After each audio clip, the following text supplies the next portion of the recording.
Dear students, applied തെർമോഡൈനാമിക്സിലെ മൂന്നാമത്തെ module, അതിലെ മൂന്നാമത്തെ മൊഡ്യൂളിലെ സെക്കൻഡ് ഹാഫാണ് ഈ സെഷനിൽ ഡിസ്കസ് ചെയ്യുന്നത്. എയർ കംപ്രസറാണ് ഈ ഒരു സെഷനിൽ നമുക്ക് ഡിസ്കസ് ചെയ്യാനുള്ളത്, പഠിക്കാനുള്ളത്. ഈ ഒരു ടോപ്പിക് വളരെ ഇമ്പോർട്ടൻറ്റുമാണ്, എളുപ്പവുമാണ് പഠിക്കുന്നതിന്. കുറച്ച് തിയറി ഭാഗം മാത്രമാണ് ഈ ഒരു സെഷനിൽ വരുന്നത്. ഓക്കെ, അപ്പോൾ നമുക്ക് സ്റ്റാർട്ട് ചെയ്യാം. എന്താണ് എയർ കംപ്രസർ എന്ന് പറഞ്ഞാൽ? എയർ കംപ്രസർ എന്ന് പറഞ്ഞാൽ പല സ്ഥലങ്ങളിൽ, പല മേഖലകളിൽ നിങ്ങൾ എയർ കംപ്രസറുകൾ കണ്ടിട്ടുണ്ടാവും. പ്രധാനമായിട്ടും ഓട്ടോമൊബൈലിലാണെങ്കിൽ ടയർ ചേഞ്ച് ചെയ്യാനുണ്ടായിരിക്കും. ടയർ ചേഞ്ച് ചെയ്യാൻ വേണമെങ്കിൽ ഒരു എയർ കംപ്രസർ ആണ് അതിൻ്റെ ഡിവൈസ്. ന്യൂമാറ്റിക് ആണ് അല്ലേ, വേണം. പിന്നെ ടയറിനെ ഇൻഫ്ലേറ്റ് ചെയ്യുന്നതിന്, എയർ നിറക്കുന്നതിന്, എയർ ഫില്ല് ചെയ്യുന്നതിന്, പിന്നെ അതേപോലെ ഏറ്റവും ഇമ്പോർട്ടൻ്റ് എയർ ബ്രേക്ക്, അതേപോലെ എയർ സസ്പെൻഷന്, അങ്ങനെ തുടങ്ങി ഇനി ഈ കോൺക്രീറ്റൊക്കെ പൊളിക്കുന്ന മെഷീന് എല്ലാം, അതിലൊക്കെ എന്തുണ്ട്, എയർ കംപ്രസറിൻ്റെ ആവശ്യങ്ങൾ വരുന്നുണ്ട്. എയർ കംപ്രസർ പല ഷേപ്പിലുണ്ട്. നിങ്ങൾ എല്ലാ സ്ഥലത്തും കാണുന്ന പോലെ ഒരേപോലുള്ള കംപ്രസർ ആയിരിക്കില്ല, പല രൂപത്തിലുള്ള കംപ്രസറുകളുണ്ട്. അതൊക്കെ നമ്മൾ ഡീറ്റെയിൽ ആയിട്ട് വിൽ ബി ഡിസ്കസ്ഡ്. ഓക്കെ, അപ്പോൾ അതാണ് എയർ കംപ്രസർ. പല സ്ഥലങ്ങളിൽ നമുക്ക് എയർ കംപ്രസർ നമുക്ക് കണ്ടുവരുന്നുണ്ട്. സിമ്പിളായി പറയുകയാണെങ്കിൽ എയറിനെ കംപ്രസ് ചെയ്യാനുള്ള ഒരു ഡിവൈസാണ് എയർ കംപ്രസർ.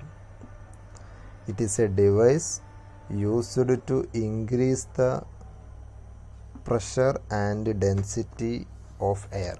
എയറിൻ്റെ പ്രഷറും ഡെൻസിറ്റിയും ഇൻക്രീസ് ചെയ്യാനുള്ള ഒരു ഡിവൈസാണ് air compressor. Air compressor is driven by using electric motor or by using IC engine.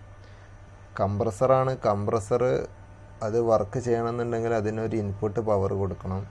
ആ ഇൻപുട്ട് പവർ ഒന്നുകിൽ അത് ഇലക്ട്രിക് മോട്ടർ ഉപയോഗിച്ചിട്ടാവാം, അല്ലാന്നുണ്ടെങ്കിൽ ഒരു IC എൻജിൻ ഉപയോഗിച്ചിട്ടാവാം. ഇത് രണ്ടും കണ്ടുവരുന്നതാണ്. പിന്നെ ഒരു ടയറിൻ്റെ ഷോപ്പിൽ, ഒരു വർക്ക്ഷോപ്പിലൊക്കെ പോയാൽ തീർച്ചയായിട്ടും ഒരു മോട്ടർ തന്നെ ആയിരിക്കും എയർ കംപ്രസർ വർക്ക് ചെയ്യാൻ വേണ്ടി ഉപയോഗിക്കുന്നുണ്ടാവാം. എന്നാൽ എൻജിനിലോട്ട്, ഒരു വെഹിക്കിളിലോട്ട് വരുമ്പോൾ, നമ്മുടെ വണ്ടിയിലും മറ്റു ഓട്ടോമൊബൈൽസിലൊക്കെ എന്താ ഉള്ളത്, എൻജിനിൽ നിന്ന് ഒരു ബെൽറ്റ് ഡ്രൈവ് ആണ് കംപ്രസർ വർക്ക് ചെയ്യിപ്പിക്കാൻ വേണ്ടിയിട്ടുള്ള പവർ എടുക്കുന്നത്.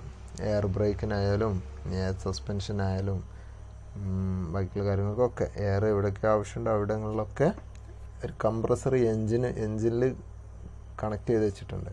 ആ കംപ്രസർ കറങ്ങുന്നത് എൻജിൻ്റെ സെയിം പവർ ഉപയോഗിച്ചിട്ട് തന്നെയാണ്. ഓക്കെ, പിന്നെ യൂസസ് ഓഫ് കംപ്രസ്ഡ് എയറിൻ്റെ ഉപയോഗങ്ങൾ എന്തൊക്കെയാണ്? ഫോർ ഇൻഫ്ലേറ്റിംഗ് ഓട്ടോമൊബൈൽ ടയർ, വണ്ടീൻ്റെ ഒക്കെ ടയറുകൾ ഫില്ല് ചെയ്യുന്ന, ഇൻഫ്ലേറ്റ് ചെയ്യുന്നതിന്. ഫോർ സ്പ്രേ പെയിൻറ്റിങ്ങിന് ഉപയോഗിക്കുന്നുണ്ട്. കംപ്രസ്ഡ് എയറിൻ്റെ ഉപയോഗങ്ങളാണ് സാധാരണ 6 മാർക്കിനൊക്കെ ചോദിക്കുന്ന ക്വസ്റ്റ്യൻസ് ആണ്. ഓട്ടോമൊബൈൽ ടയർ ഇൻഫ്ലേറ്റ് ചെയ്യുന്നതിന്, സ്പ്രേ പെയിൻറ്റിങ്ങിന്, പിന്നെ എയർ ബ്രേക്ക് സിസ്റ്റത്തിൽ ഉപയോഗിക്കുന്നുണ്ട്, അതേപോലെ സാൻഡ് ബ്ലാസ്റ്റിങ്ങിൽ ഉപയോഗിക്കുന്നുണ്ട്, പിന്നെ ബ്ലാസ്റ്റ് ഫർണസിൽ. സാൻഡ് ബ്ലാസ്റ്റ് എന്ന് പറയുമ്പോൾ സാൻഡ് ഉപയോഗിച്ചിട്ട് മെഷീനിങ് നടത്തും. അതിന് ഹൈ പ്രഷർ എയർ വേണം അതിനൊക്കെ, അപ്പോൾ അതിൽ ഉപയോഗിക്കുന്നുണ്ട് കംപ്രസ്ഡ് എയർ. പിന്നെ ഫോർ ബ്ലാസ്റ്റ് ഫർണസിൽ ഇത് കത്തുന്നതിന് വേണ്ടിയിട്ട്, ഫ്യൂവൽ കത്തുന്നതിന് വേണ്ടിയിട്ട് സപ്ലൈ കൊടുക്കുന്നുണ്ട്, എയർ സപ്ലൈ കൊടുക്കുന്നുണ്ട്. അതേപോലെ for compressing refrigerants in refrigerator and air condition system. നമ്മുടെ AC-യിലും അതേപോലെ തന്നെ റെഫ്രിജറേറ്ററുകളിലൊക്കെ കംപ്രസ്ഡ് കംപ്രസ്ഡ് എയർ ഉപയോഗിക്കുന്നുണ്ട്. അത് സാധാരണ ഇതിലുണ്ടാവില്ല കേട്ടോ. ഇപ്പോൾ എയറോപ്ലെയിൻ്റെ കേസിലൊക്കെ ആണെന്നുണ്ടെങ്കിൽ അതിൽ കംപ്രസ്ഡ് എയറാണ് AC വേണ്ടിയിട്ട് ഉപയോഗിക്കുന്നത്. തണുപ്പിക്കുന്നതിനൊക്കെ വേണ്ടിയിട്ട് എയർ ഉപയോഗിക്കുന്നുണ്ട്. അത് എയർ റെഫ്രിജറേഷൻ സിസ്റ്റം എന്ന് പറഞ്ഞ സിസ്റ്റം ഉണ്ട്.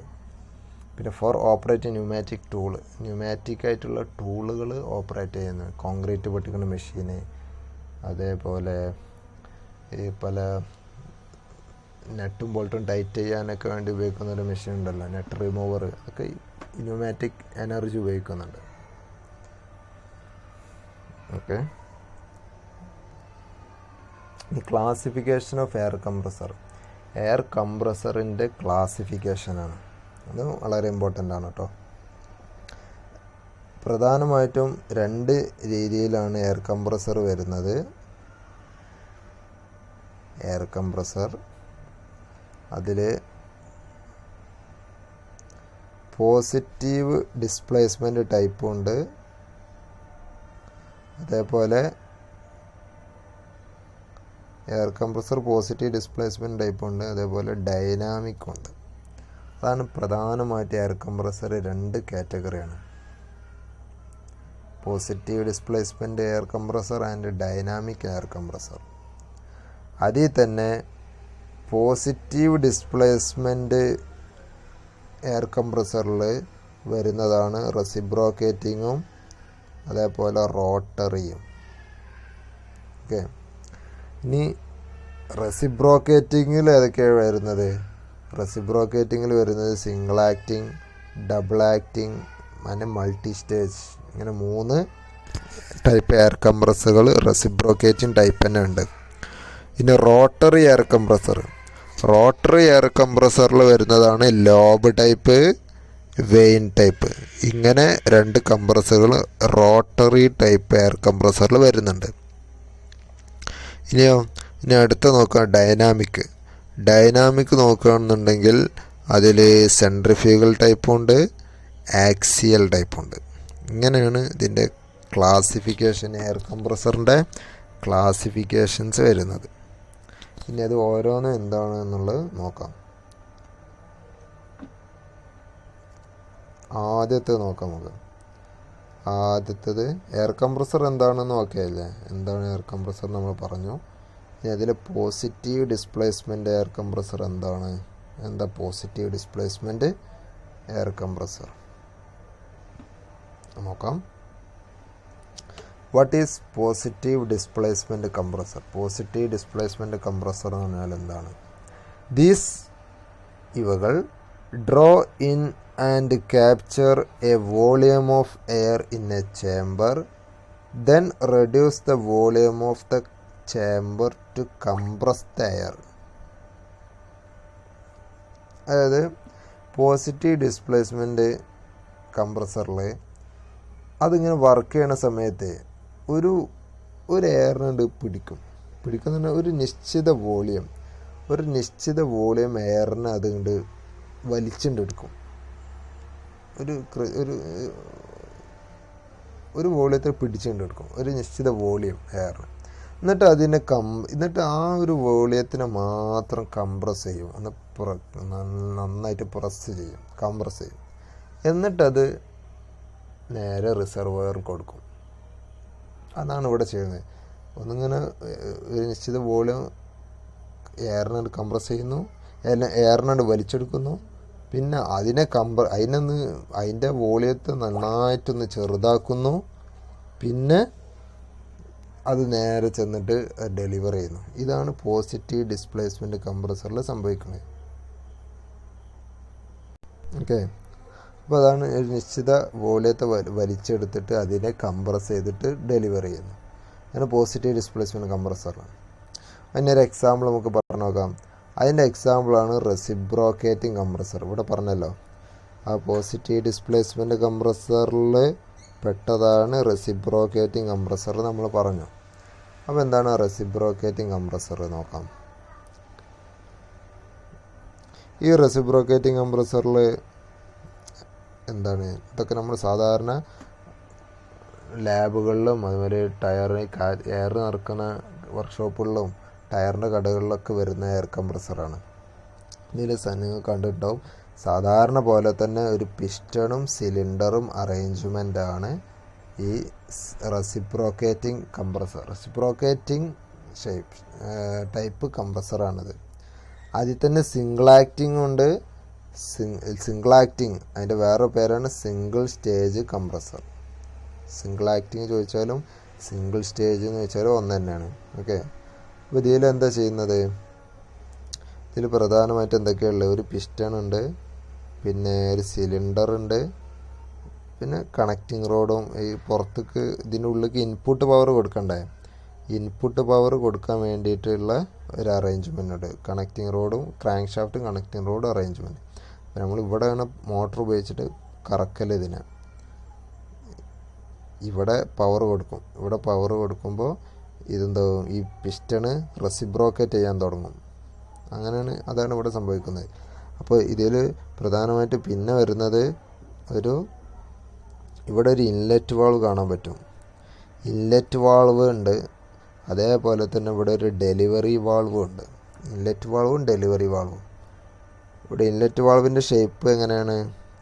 ഇൻലെറ്റ് വാൾവിൽ ഇവിടെ ഇങ്ങനെ അതെവിടെ വരുന്നത്? അത് ഇതിൻ്റെ മുകളിലോ, ശരിക്കും ശ്രദ്ധിച്ചാൽ മനസ്സിലാവും. ഇതിൻ്റെ മുകളിലോട്ടാണ്, ഇതിൻ്റെ ഉള്ളിലോട്ടാണിത് വരുന്നത്. അതേപോലെ ഇത് ഇതിൻ്റെ പുറത്ത്, സിലിണ്ടറിൻ്റെ പുറത്തേക്കാണ് വരുന്നത് ഈ ഒരു ഭാഗം. ഓക്കെ. പിന്നെ ഇതിപ്പോൾ നമ്മൾ പവർ കൊടുത്ത് ഇൻപുട്ട് ഒരു മോട്ടർ ഉപയോഗിച്ചിട്ട് കംപ്രസർ കറക്കി. മോട്ടറിൽ കറണ്ട് കൊടുത്തപ്പോൾ മോട്ടർ കറങ്ങി. മോട്ടർ കറങ്ങുമ്പോൾ എന്തുപയോഗിക്കും? ഈ ക്രാങ്ക് ഷാഫ്റ്റ് കറങ്ങും. അപ്പോൾ പിസ്റ്റൺ മേലോട്ടും താഴോട്ടും റെസിപ്രോക്കേറ്റ് ചെയ്യാൻ തുടങ്ങും. അങ്ങനെ റെസിപ്രോക്കേറ്റ് ചെയ്യുന്ന സമയത്ത് എന്ത് സംഭവിക്കുന്നോ? പിസ്റ്റണ് ഇത് TDC ആണല്ലോ, ടോപ്പ് ഡെഡ് സെൻറ്ററാണ്. താഴെയുള്ളത് BDC ആണ്, ബോട്ടം ഡെഡ് സെൻറ്ററാണ്. പിസ്റ്റൺ താഴോട്ട് വരുമ്പോൾ എന്ത് സംഭവിക്കും? ഈ സിലിണ്ടറിൻ്റെ ഉള്ളിൽ ഒരു വാക്വം ക്രിയേറ്റ് ചെയ്യും. സിലിണ്ടറിൻ്റെ ഉള്ളിൽ ഒരു വാക്വം, ഒരു നെഗറ്റീവ് പ്രഷർ അവിടെ ഡെവലപ്പ് ചെയ്യും. അപ്പോൾ എന്ത് സംഭവിക്കുന്നത്? ഈ ഇൻലെറ്റ് വാൾവ്, ഇതിന് ക്യാം ഷാഫ്റ്റോ കാര്യങ്ങളോ അങ്ങനെ വാൾവ് തുറക്കാൻ അങ്ങനെ സംഭവങ്ങളൊന്നുമില്ല. ഈ ഒരു ചെറിയൊരു വാൾവാണിത്, ഒരു റബ്ബറിൻ്റെ പോലത്തെ. അപ്പോൾ ഇവിടെ ഒരു വാക്വം ക്രിയേറ്റ് ചെയ്യുമ്പോൾ, ഈ സിലിണ്ടറിൻ്റെ ഉള്ളിൽ ഒരു വാക്വം ക്രിയേറ്റ് ചെയ്യുമ്പോൾ എന്ത് സംഭവിക്കും? ഈ വാൾവ് ഓട്ടോമാറ്റിക്കായിട്ട് ഓപ്പൺ ആവും. അതിന് വേറെ ക്യാം ഷാഫ്റ്റിൻ്റെ ആവശ്യങ്ങളൊന്നുമില്ല. ഈ വാൾവ് മുകളിലോട്ട് ഇങ്ങനെയാണ് പൊങ്ങും. ഇതേപോലെ ആവും. അപ്പോൾ ഇവിടെ എന്തായി? ഫ്രീ ആയില്ലേ? ഇവിടെ ഫ്രീ ആകുമ്പോൾ എയർ നേരെ ഇതിലോട്ട് കയറാൻ തുടങ്ങും. എയർ നേരെ ഇതിൻ്റെ ഉള്ളിലൂടെ സിലിണ്ടറിൻ്റെ ഉള്ളിലോട്ട് കയറും. അങ്ങനെ എയർ കയറും. അതാണ് ഒരു നിശ്ചിത വോളിയത്തെ അതിന് വലിച്ചെടുക്കും. ഒരു നിശ്ചിത വോളിയത്തെ വലിച്ചെടുക്കുന്നു. അപ്പോൾ വലിച്ചെടുത്തു അങ്ങനെ പിസ്റ്റണ് താഴെത്തുന്ന വരെ അതിനെ എയറിനെ കണ്ട് വലിച്ചെടുക്കും. പിന്നെ പിസ്റ്റണ് എന്ത് ചെയ്യാൻ തുടങ്ങും? അപ്പോൾ നേരത്തെ പിസ്റ്റൺ താഴോട്ടാണല്ലോ വന്നത്. പിസ്റ്റൺ താഴോട്ട് വന്നപ്പോഴാണ് എയർ ഈ വാൾവ് തുറന്നിട്ട് ഉള്ളിലോട്ട് കയറിയത്. ഇനി നെക്സ്റ്റ് ഇതിൽ പിസ്റ്റൺ മുകളിലോട്ട് പൊങ്ങും അല്ലേ? പിസ്റ്റണ് മുകളിലോട്ട് പൊങ്ങും. പിസ്റ്റൺ മുകളിലോട്ട് പോകുമ്പോൾ എന്ത് സംഭവിക്കും? ഇതിൻ്റെ ഉള്ളിലുള്ള എയറിനെ അത് കംപ്രസ് ചെയ്യും. ഇതിൻ്റെ ഉള്ളിലുള്ള നേരത്തെ വലിച്ചെടുത്ത എയർ ഉണ്ടല്ലോ, ഡെലിവറി. ഇപ്പോൾ നേരത്തെ കഴിഞ്ഞത് സക്ഷൻ സ്ട്രോക്കാണ്, ഇപ്പോൾ ഉള്ളത് ഡെലിവറി സ്ട്രോക്കാണ്. അപ്പോൾ ഇതിൻ്റെ ഉള്ളിലുള്ള എയറിനെ ഇത് കംപ്ലീറ്റ് ആയിട്ട് കംപ്രസ് ചെയ്യും. കംപ്രസ് ചെയ്യുമ്പോൾ ആ ഒരു പ്രഷർ കൊണ്ട് എന്ത് സംഭവിക്കുന്നറിയോ? ആ ഒരു പ്രഷർ കൊണ്ട് നേരത്തെ തുറന്ന ഇൻലെറ്റ് വാൾവ് ക്ലോസ് ആയി ഉണ്ടാവും. കാരണം ഇവിടെ ഇതിൻ്റെ മുകളിൽ ഇങ്ങനെ പ്രഷർ ആക്ട് ചെയ്യാണ്. ഇതിൻ്റെ മുകളിൽ ഇതിൽ കൂടെ വന്നിട്ട് ഇതിൻ്റെ ഈ വാൾവിൻ്റെ മുകളിലൊക്കെ പ്രഷർ ആക്ട് ചെയ്യുമ്പോൾ ഈ വാൾവ് ക്ലോസ് ആവും. ഈ വാൾവ് ഇപ്പോൾ ക്ലോസ് ആയി. അപ്പോൾ ഇനി എയർ ഇങ്ങോട്ട് പോവില്ല, എയർ ഇതിലൂടെ പോവില്ല. പകരം ഇവിടുത്തെ പ്രഷർ കാരണം ഈ വാൾവ് പുറത്തോട്ട് ഓപ്പൺ ആവും. ഒരു എന്താ പറയുക, ഒരു സ്പ്രിങ് പോലെയാണ് ആ വാൾവ് ഉണ്ടായിരിക്കും കേട്ടോ. അങ്ങനെ പുറത്തോട്ട് തെറിച്ച് പോകുന്നില്ല, അവിടെ ഇങ്ങനെ സ്പ്രിങ് പോലെ ആയിരിക്കും ഉണ്ടാവുക. അപ്പോൾ ആ ഒരു പ്രഷർ കാരണം ഈ വാൾവ് ഓപ്പൺ ആവും. അങ്ങനെ ഓപ്പൺ ആകുമ്പോൾ ആ കംപ്രസ് ചെയ്ത എയർ നേരെ ഈ വാൾവിലൂടെ പുറത്തോട്ട് റിസർവോയർ എവിടെയാണ് നമുക്ക് സ്റ്റോർ ചെയ്ത് വെക്കേണ്ടത് അതിൽ അങ്ങനെ സ്റ്റോർ ചെയ്ത് വെച്ചിട്ടുണ്ടായിരിക്കും. പിന്നെ അടുത്ത ഇതേ പ്രൊസീജിയർ തന്നെ. പിന്നെ സ്ട്രോക്ക് ഇത് നടക്കും, വലിച്ചെടുക്കുന്നു, പിന്നെ പുറത്തോട്ട് കൊടുക്കുന്നു. അങ്ങനെ ഈ ഒരു പ്രോസസ്സ് റിപ്പീറ്റ് ചെയ്തുകൊണ്ട് നടക്കും. അപ്പോൾ അതാണ് റെസിപ്രോക്കേറ്റിംഗ് കംപ്രസറിൻ്റെ വർക്കിംഗ് എന്ന് പറയുന്നത്. ഇതാണ് പോസിറ്റീവ് ഡിസ്പ്ലേസ്മെൻറ്റ് ടൈപ്പിൽ പെട്ട ഒന്നാണിത്. അപ്പോൾ ഇതിലൊരു നിശ്ചിത വോളിയത്തെ നമ്മൾ എന്ത് ചെയ്യുന്നു, നിശ്ചിത വോളിയത്തെ ഈ കംപ്രസർ വലിച്ചെടുക്കുന്നു. അങ്ങനെ നിശ്ചിത വോളിയത്തെ വലിച്ചെടുത്തിട്ട് അതിനെ കംപ്രസ് ചെയ്യുന്നു. കംപ്രസ് ചെയ്ത് പുറത്തോട്ട് വിടുന്നു. ഇതാണ് ഒരു പോസിറ്റീവ് ഡിസ്പ്ലേസ്മെൻറ്റ് ടൈപ്പ് കംപ്രസറിൽ സംഭവിക്കുന്നത്. ഓക്കെ. അപ്പോൾ ഇതിൽ ഈ ഒരു കംപ്രസറിൻ്റെ പി വി ഡയഗ്രം ഉണ്ട്. പി വി ഡയഗ്രം എന്ന് പറയുന്നത് എന്താണ് പറയുക, ഒരു ആക്സിസിൽ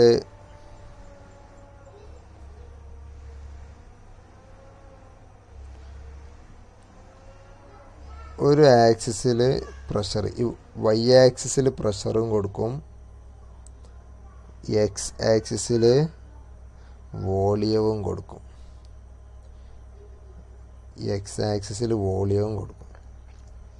അങ്ങനെ വരുന്ന ഒരു ഡയഗ്രാമാണ് P V diagram, pressure versus diagram. ശരിക്കും അത് നിങ്ങൾ ഒന്നാമത്തെ മൊഡ്യൂളിൽ ഈ ഒരു പ്രോസസ്സ് പഠിക്കും കേട്ടോ. ജസ്റ്റ് ഒന്ന് പറയുകയാണ്, കൂടുതൽ ഒന്നാമത്തെ മൊഡ്യൂൾ എടുക്കുമ്പോൾ മനസ്സിലാവും. ശരിക്കും ഒരു കംപ്രസറിൻ്റെ ഉള്ളിൽ നമുക്ക് 3 തരത്തിൽ പ്രോസസ്സുകൾ, ഈ എയറിനെ കംപ്രസ് ചെയ്യുന്നുണ്ടല്ലോ, എയറിനെ കംപ്രസ് ചെയ്യുന്നത് വേണമെന്നുണ്ടെങ്കിൽ പല രീതിയിൽ നമുക്ക് കംപ്രസ് ചെയ്യിപ്പിക്കാൻ പറ്റും. അതൊരു ഡിസൈനറെ എബിലിറ്റിയാണ്. ഡിസൈനർ തീരുമാനിക്കും ഏതിൽ വേണമെന്ന്. നമുക്ക് 3 രീതിയിൽ എയറിനെ കംപ്രസ് ചെയ്യാം. ഒന്ന് ഐസോതെർമലി കംപ്രസ് ചെയ്യുക, ഐസോതെർമൽ പ്രോസസ്സ്, അതാണ് അതിന് പേര്. എന്ന് പറഞ്ഞാൽ ടെമ്പറേച്ചർ കോൺസ്റ്റൻ്റ് ആക്കി നിർത്തിയിട്ട് കംപ്രസ് ചെയ്യാം. എന്ന് പറഞ്ഞാൽ ഈ പിസ്റ്റണ് എയറിനെ കംപ്രസ് ചെയ്യുമ്പോൾ എല്ലാ ഭാഗത്തും ഒരേ ടെമ്പറേച്ചർ. അത് അങ്ങനെ ഒരു കംപ്രസർ ഉണ്ടാകുക എന്ന് പറഞ്ഞാൽ വളരെ ബുദ്ധിമുട്ടാണ് അങ്ങനെ ഉണ്ടാക്കുക പറയുമ്പോൾ. കാരണം എയറിനെ കംപ്രസ് ചെയ്യുന്നതിനനുസരിച്ചിട്ട് ടെമ്പറേച്ചർ കൂടി വരും. ഇൻ കേസ് അങ്ങനെ ഒരു സംഭവം ഉണ്ടാക്കുകയാണെന്നുണ്ടെങ്കിൽ ആ ഒരു പ്രോസസ്സിനെ പറഞ്ഞ പേരാണ് ഐസോതെർമൽ. ഐസോ എന്ന് പറഞ്ഞാൽ ഒരേപോലെ, തെർമൽ ടെമ്പറേച്ചർ ഒരേപോലെ എന്നർത്ഥം, ടെമ്പറേച്ചർ കോൺസ്റ്റൻറ്റ്. പോളിട്രോപ്പിക്, അടുത്താണ് പോളിട്രോപ്പിക്. പോളിട്രോപ്പിക് എന്ന് പറയുമ്പോൾ പല പ്രോസസ്സാണ്. അങ്ങനെ പ്രത്യേകിച്ചൊരു ഇതൊന്നും ഡെഫിനിഷൻ എന്നതിനില്ല. പിന്നെ അഡിയബാറ്റിക് എന്ന് പറഞ്ഞാൽ അത് വളരെ ഇമ്പോർട്ടൻ്റ് ആയിട്ടുള്ളൊരു പ്രോസസ്സാണ്. അതായത് അവിടെ ഹീറ്റ് എനർജി പുറത്തോട്ട് പോകാൻ പാടില്ല. അതേപോലെ ഈ കംപ്രസറിൻ്റെ ഉള്ളിലോട്ട് പുറത്തുനിന്ന് ഹീറ്റ് എനർജി ഇങ്ങോട്ട് വരാനും പാടില്ല. അങ്ങനെ ഇത് ഇൻസുലേറ്റ് ചെയ്ത് വെക്കാം. ഹീറ്റ് അങ്ങോട്ടും ഇങ്ങോട്ടും പുറത്ത് പോകാൻ പാടില്ല. ഹീറ്റ് കൂടും കുറേയൊക്കെ ചെയ്യും, പക്ഷെ പുറത്തോട്ടൊന്നും പോകാൻ പാടില്ല. അങ്ങനത്തെ ഒരു തിയറിറ്റിക്കൽ പ്രോസസ്സാണ് അഡിയബാറ്റിക്. അപ്പോൾ ഈ ഡയഗ്രാം കൊണ്ട് ഉദ്ദേശം എന്താണെന്ന് വെച്ചാൽ, ഇവിടെ ഇതാണ് കംപ്രസർ. ഇതിങ്ങനെ കംപ്രസ് ചെയ്യുന്ന ഗ്രാഫാണ് കാണിച്ചിട്ടുള്ളത്. ഐസോതെർമലി ആണ് കംപ്രസ് ചെയ്യുന്നുണ്ടെങ്കിൽ, ഞാനിപ്പോൾ വരച്ചത് ഐസോതെർമൽ പ്രോസസ്സിലാണ് ഒരു കംപ്രസർ വർക്ക് ചെയ്യണമെന്നുണ്ടെങ്കിൽ അതിൻ്റെ കംപ്രസർ വർക്ക് ചെയ്യിപ്പിക്കാൻ വേണ്ടിയിട്ട് ഇത്രയും വർക്ക് എനർജി, ഇൻപുട്ട് എനർജി കൊടുക്കണം. അങ്ങനെ ഒരു ഗ്രാഫ്, പി വി ഡയഗ്രത്തിൽ നമ്മളൊരു ഗ്രാഫ് വരച്ചാൽ ആ ഗ്രാഫിൻ്റെ താഴെയുള്ള ഏരിയ, ആ ഏരിയയാണ് വർക്ക് ഡൺ എന്ന് പറയുന്നത്. അതിന് കൂടുതൽ ഒന്നാമത്തെ മൊഡ്യൂൾ എടുക്കുമ്പോൾ മനസ്സിലാവും. ഒരു പി വി ഡയഗ്രത്തിൽ നമ്മൾ ഒരു ഡയഗ്രാം വരച്ചു. ഇപ്പോൾ ഫോർ എക്സാമ്പിൾ പറയാം, ഇങ്ങനെ ഇതാണ് ഒരു പി വി ഡയഗ്രാം. ഇവിടെ പ്രഷർ, ഇവിടെ വോളിയം, ഇവിടെ ഇപ്പോൾ നമ്മളിങ്ങനെ ഒരു ഡയഗ്രാം വരച്ചു. ഇങ്ങനെ ഡയഗ്രാം വരച്ചിട്ട് ഈ ഡയഗ്രത്തിൻ്റെ താഴെ നമ്മൾ എന്ത് ചെയ്യാണ്, ഒന്ന് ഏരിയ ഒന്ന് അളന്ന് നോക്കുകയാണ്. ആ ഡയഗ്രത്തിൻ്റെ നേരെ താഴത്തോട്ട് ഇങ്ങനെ വരച്ചിട്ട് ഈ ഏരിയ എത്ര ഉണ്ട് എന്നൊന്ന് അളന്ന് നോക്കി ഒരു 100 കിട്ടി. ഓക്കെ, അങ്ങനെയാണെങ്കിൽ ഈ ഒരു പ്രോസസ്സ് നടത്താൻ, ഇങ്ങനത്തെ ഈ ഒരു പ്രോസസ്സ് നടത്താൻ 1 മുതൽ 1-2 എത്താൻ ഇത്ര വർക്ക് എനർജി, ഇത്ര കിലോ ജൂൾ വേണം എന്നാണ് അതിൻ്റെ അർത്ഥം എന്ന് പറയുക. അപ്പോൾ അതേപോലെ ഇപ്പോൾ ഇവിടെ കംപ്രസറിൽ ഐസോതെർമൽ എന്ന് പറഞ്ഞാൽ ഈ ഒരു പ്രോസസ്സാണ് എടുക്കുന്നതെന്നുണ്ടെങ്കിൽ, ഈ ഒരു പ്രോസസ്സിലാണ് ആ കംപ്രസർ വർക്ക് ചെയ്യണമെന്നുണ്ടെങ്കിൽ അതിന് ഇത്ര വർക്ക് മതി, കുറഞ്ഞ എനർജി അതിൽ ആവശ്യമുള്ളൂ കംപ്രസ് ചെയ്യാൻ.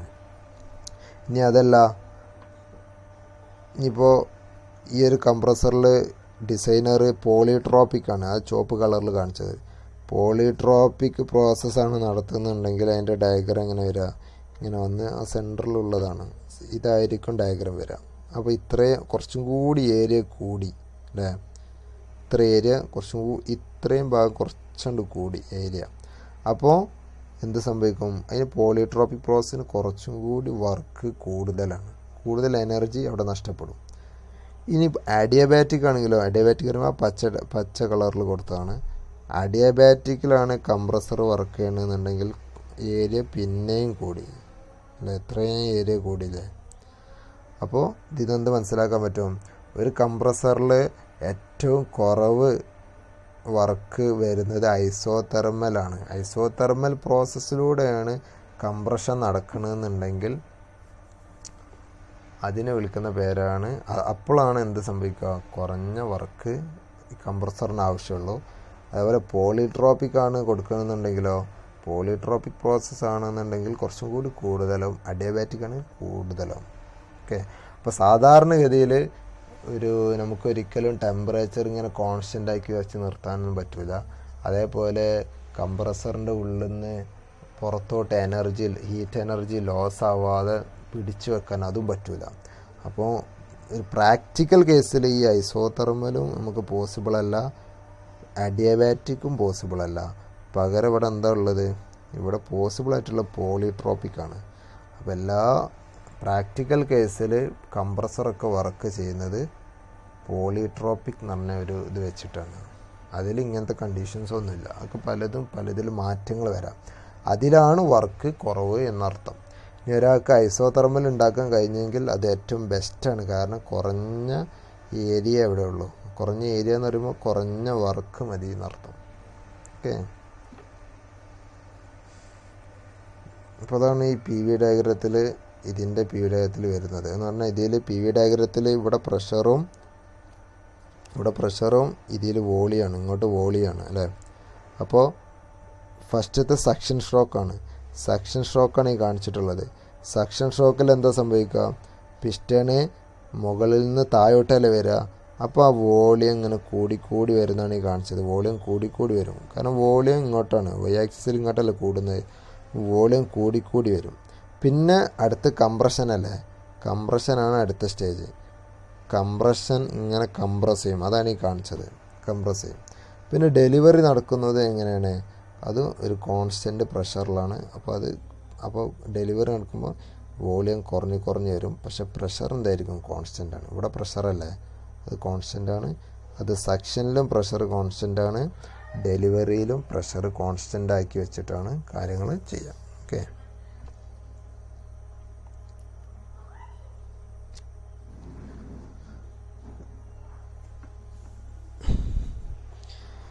ഇനി ഡബിൾ ആക്ടിങ് കംപ്രസർ എന്ന് പറഞ്ഞാൽ അത് ഇതിലിപ്പോൾ ഈ ഒരു പിസ്റ്റൻ്റെ ഒരു ഭാഗം മാത്രമേ നമ്മൾ ഉപയോഗപ്പെടുത്തുന്നുള്ളൂ അല്ലേ. ഈ ഒരു ഭാഗം വെറുതെയാണ്, ഒന്നും ചെയ്യണില്ല. സംഭവം അവിടെ വേണമെങ്കിൽ നമുക്ക് ഉപയോഗപ്പെടുത്താൻ പറ്റും. അതാണ് ആക്ച്വലി ഈ ഡബിൾ ആക്ടിങ്ങിൽ ചെയ്യുന്നത്. ഡബിൾ ആക്ടിങ്ങിൽ ഇല്ലറ്റ് വാൾവും അതുപോലെ ഡെലിവറി വാൾവ് ഒരു സൈഡിൽ ഇവിടെ ഉണ്ടാവും, അതേപോലെ ഇവിടെ ഉണ്ടാവും, രണ്ട് ഭാഗത്തും ഉണ്ടാവുമ്പോൾ എന്താ സംഭവിക്കുക, പിസ്റ്റൺ ഇപ്പോൾ താഴോട്ട് വരികയാണെന്ന് വെച്ചോ, പിസ്റ്റൺ ഇപ്പോൾ താഴോട്ട് വരികയാണ്, അപ്പോൾ എയർ ഇതിലോട്ട് ഇങ്ങോട്ട് കയറും. പിന്നെ അടുത്ത ഇതിൽ പിസ്റ്റണ് അപ്പോൾ അതേ സമയം തന്നെ ഇപ്പോൾ പിസ്റ്റൺ താഴോട്ട് വരുന്നു, അപ്പോൾ എയർ ഇങ്ങോട്ട് കയറി അല്ലേ. അപ്പോൾ ഇവിടെ എന്താ സംഭവിക്കുന്നവരോ, ഇവിടെ ഓൾറെഡി ഒരു എയർ ഉണ്ടാവും, ആ എയർ കംപ്രസ് ചെയ്ത് നേരെ പുറത്തോട്ട് പോകും, ഒരു സിലിണ്ടറിൽ നമ്മൾ സ്റ്റോർ ചെയ്ത് വെക്കും. ഓക്കെ. ഇനി പിസ്റ്റൺ നെക്സ്റ്റ് എന്താ ചെയ്യണത്, അടുത്ത പിസ്റ്റൺ മുകളിലോട്ട് പോകും. ഇവിടെ നേരത്തെ സ്റ്റോർ ചെയ്ത് വെച്ച എയർ പോടുണ്ട്, പിസ്റ്റൺ മുകളിലോട്ട് പോകും. പിസ്റ്റൺ മുകളിലോട്ട് പോകുമ്പോൾ എന്താ സംഭവിക്കും, ഇവിടെ നേരത്തെ വലിച്ചെടുത്തല്ലേ ഈ ഒരു ഭാഗത്ത് നേരത്തെ വലിച്ചെടുത്ത എയർ ഉണ്ട്, അത് കംപ്രസ് ചെയ്ത് നേരെ ഇങ്ങോട്ട് വരും. ഓക്കെ. അപ്പോൾ ഇവിടെ താഴത്ത് എന്ത് സംഭവിക്കും, താഴത്ത് ഇവിടെ എയർ ഇങ്ങോട്ട് കയറും. ഓക്കെ. അപ്പോൾ അതാണ് രണ്ട് ഭാഗത്തും ഒരേ സമയം ഉപയോഗപ്പെടുത്തുക. മുകളിൽ സെക്ഷൻ ആണെങ്കിൽ താഴത്ത് കംപ്രഷൻ നടക്കും, താഴത്ത് സെക്ഷൻ ആണെന്നുണ്ടെങ്കിൽ മുകളിൽ ഡെലിവറി നടക്കും. ആ ഒരു രീതിയിലാണ് ഡബിൾ ആക്ടിങ് കംപ്രസർ ഉണ്ടായിരിക്കുക. ഇനി ഈ ഒരു ഭാഗം നമുക്ക് നെക്സ്റ്റ് ക്ലാസ്സിലെടുക്കാം കേട്ടോ. അപ്പോൾ ഇത്രയേ ഉള്ളൂ. Thank you.